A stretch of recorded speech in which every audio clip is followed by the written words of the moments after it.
All right, creator nerds. This is the show where we talk about the things that I am personally doing on my other channels in order to, get to where I want things to be, to get to where this becomes my job, because I'm not there yet. And by my estimate, I'm still a little ways off from that state of being as well. So that's what we're talking about. This episode is about subtitles and asking people to subscribe and a number of other things. So let's get into that.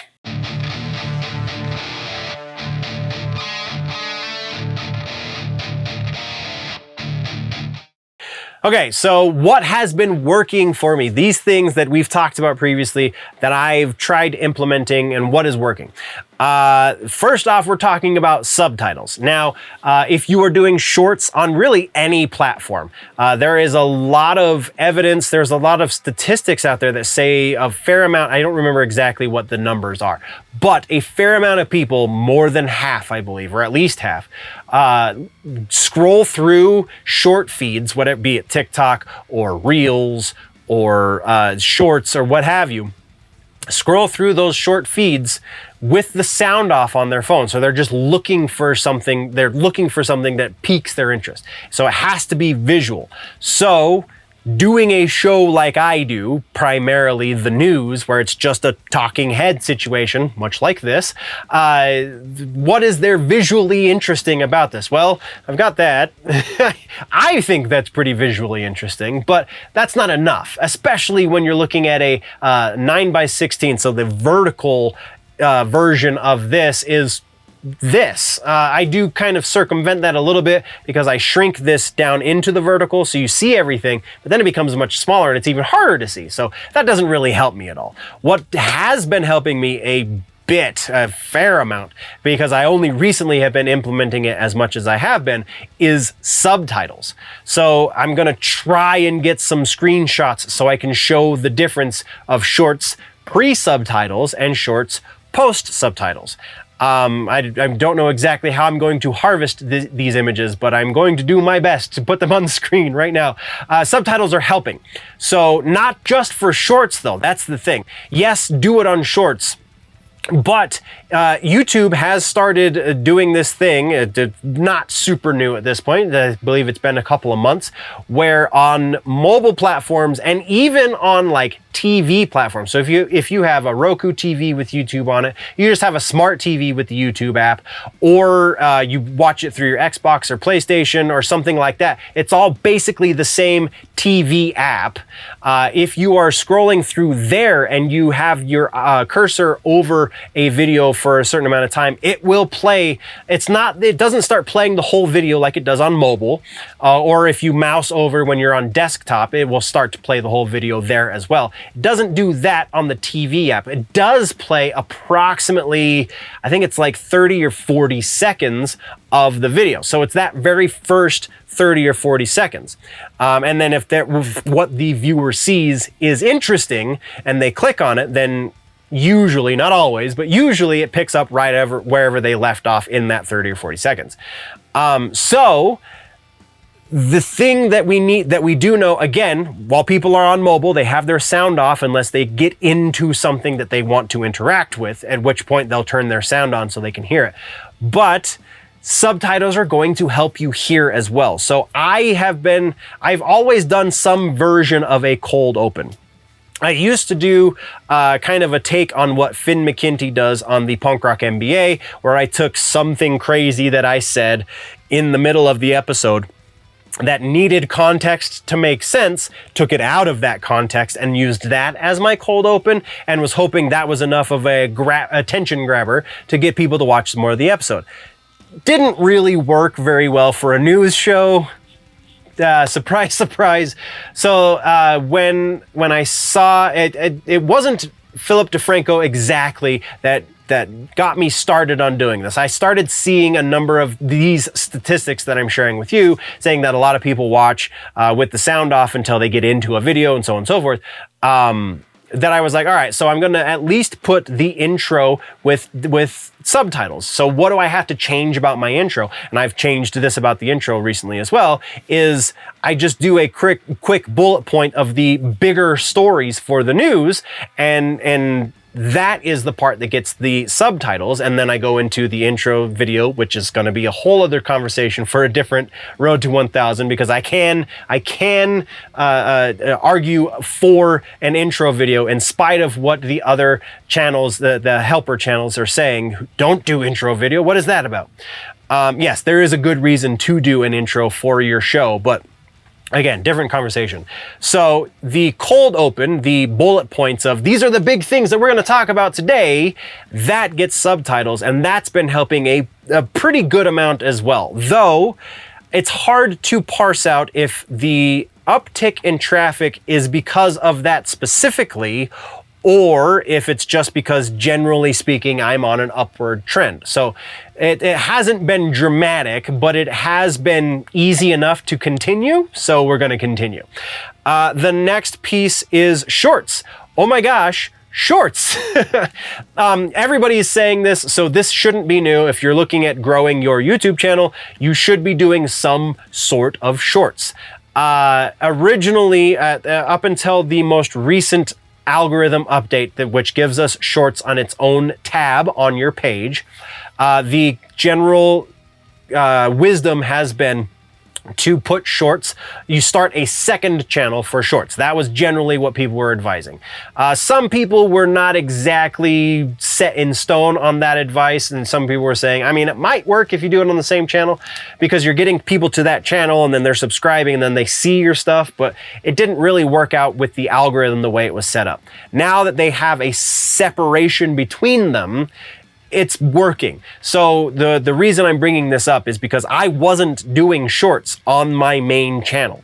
Just wasn't. Except for I do a story short, so a 15-second short roughly, where it's just reminding people, and specifically I started doing this for Instagram because Instagram stories, and because I don't have access to YouTube stories yet, Instagram stories, Facebook stories, 15 seconds or less. So, and that's, again, we'll get into that probably in another video about the usefulness and how to utilize that and such. But 15 seconds, so I was trying to do those same bullet points that I was doing that I'm now doing in my cold open, was trying to do those as a story video, and so that was the only short that was going on the main channel. Now, though, that these algorithms have worked their way out, have worked out their issues, I guess we should say, I now have come to a bit of an issue with how I'm presenting shorts, and what I changed is working. So previously, all shorts content was going on the Clips channel. Clips channel is reserved exclusively for the sections, because I do 6 different sections in every news show. So each of those sections makes up its own individual video over on the Clips channel, and then if there's like a singular big story, that will become its own video over on the news channel. And then any shorts related to any of that information was going up on the Clips channel, but is now going up on the main channel. These shorts for the Clips channel is things that aren't directly related to the newest episode, but are still kind of newsy, if that makes any sense. So there's that. And then, and then our next bullet point is subscriptions, asking people to subscribe. Is this necessary? This is a grander conversation. By and large, I forget. I have 50 to 70% accuracy of remembering to put a call to action, if you will, specifically a call to subscribe into every episode before the final sign off. So somewhere in the middle. Yeah, I might do it, I might not. Generally tend toward doing it, though sometimes I just forget to film the thing and just go, screw it, I don't have time. I'm the only guy who does this, so is it necessary? I haven't honestly noticed much of a difference from one video to the next as far as how they bring in subscriptions, if I remember to put in the subscribe or if I don't. So at this point, being a roughly 500 subscriber channel for the main channel, hasn't been a big deal. I think part of the uptick on the second channel has been my consistency over the request for subscriptions. So we're going to try probably this month going forward. We're going to try a couple of things. First off, I'm going to try and be more consistent in the main episode, the big long hour-long news episode. I will try and be more consistent with putting it into that episode, but nothing else. I will not do the shorts because, as I said in a different video over on the second channel, I'm too wordy, I'm too talkative to remember to save 5 seconds at the end of the short window to ask people to follow or subscribe or what have you. I have too much to say, so I don't leave myself a whole lot of room. So we're just not going to do it and see how that changes the pattern. So that's kind of the first going forward piece for the next month. And then also pattern disrupt. This is something that I've been really critical of myself for quite some time. The entirety of this current season that I'm in on the main channel is pattern disrupts. I'm trying to figure that out. So I think I have at least worked out in here how the pattern disrupt is going to work. Now it's just a matter of implementing it. What am I talking about a pattern disrupt? So again, I do primarily a news show. So I will try and in future videos, as we get a little bit more comfortable doing this stuff, I will try and acclimate all of the information I'm sharing with you for more than just what I'm doing specifically. But right now, I'm just trying to get these out. So I do a news show, do a fairly long news show. So really it's this shot a lot for my news show. There will be, images up here of current, or maybe it's up here. I always forget which side it's on, and I'm terrible about that. But there's an image that shows up, and from time to time I'll do the cut in where it gets really close on my face, and that's really all I have for pattern disrupt, which then doesn't become a disrupt, it becomes the pattern. So how can I change the pattern would be a disruption. Pattern disrupt is make things visually interesting, because your audience will get lulled into kind of a stupor, if you will. They won't be visually intrigued by what you're doing if you're doing the same thing over and over and over. Thankfully, at least I think, I am animated enough to make it visually interesting, or at least the information is useful enough to people to make things interesting that they watch a fair amount of my videos. I have a decent watch time on most of my videos. So that's been helping me, but I think there's a way to level up that game, and that is pattern disrupt. So one thing I think we're going to end up talking about a lot on this channel is comparing what you're doing to existing forms of that. So again, what I'm doing, news show, compare that to what you see on regular broadcast news, or maybe even other news shows on YouTube.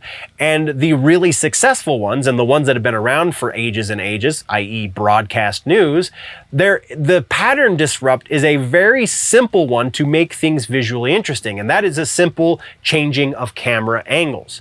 Now, there are a couple of cheats that we can do for this. We can take this image that you're looking at now and simply flip it, and that is effectively changing the camera angle. It's a rather literal interpretation of the statement, but it's pretty much what it is.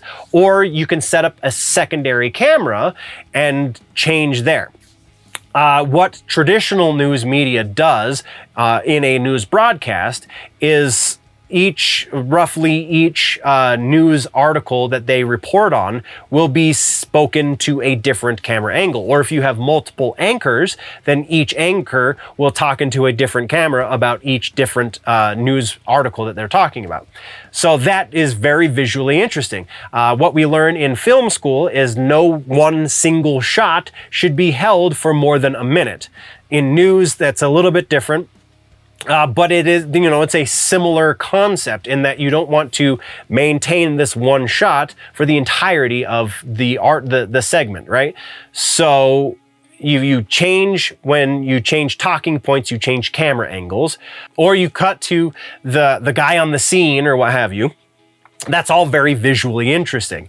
I don't have any of that extra stuff. I do have extra cameras, so we can do that. I don't have the ability to cut cameras back and forth for a damn near hour-long video once a week, and then also work a full-time job on top of it. That would be way too much time onto my workload.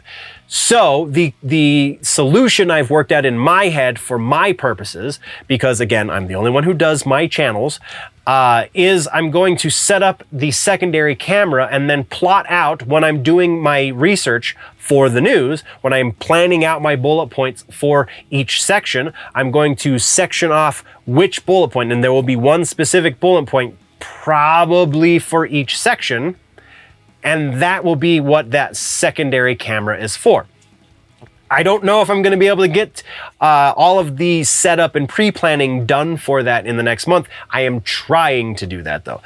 This video actually turned out to be a little bit longer than anticipated, so thank you if you stuck around. Hopefully I am helping you understand at least my failings, so you don't have to make the same mistakes.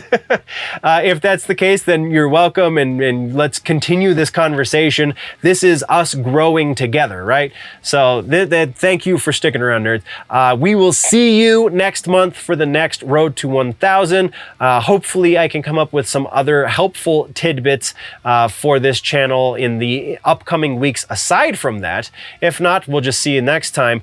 Before we go, always remember that if it's genuinely nerdy, it's probably here, and I'm gonna help you make it.